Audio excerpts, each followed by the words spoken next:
Why does your scanner show the P2049 engine code? What does it mean?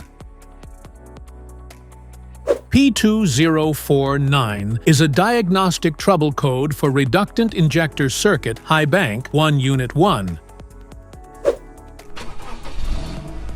This error code indicates that your car's computer has detected abnormally high voltage or an electrical fault in the circuit that controls the diesel exhaust fluid injector. Under this circumstance, short-distance driving is permitted, but your vehicle should be repaired as soon as possible. So, what causes this imbalance? Here are the most common culprits. This error can be caused by these possible faults in your vehicle. Faulty DEF injector, damaged wiring, corroded connectors, injector clogging or sticking, faulty SCR controller or PCM.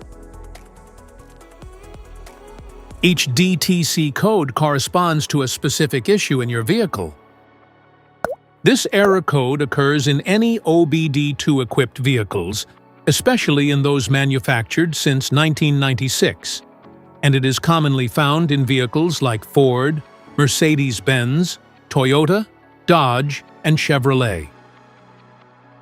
If you want to fix this error code, let us know in the comments section. We will definitely make the video on your demand. If you like this video, don't forget to subscribe to our channel. Thanks for watching.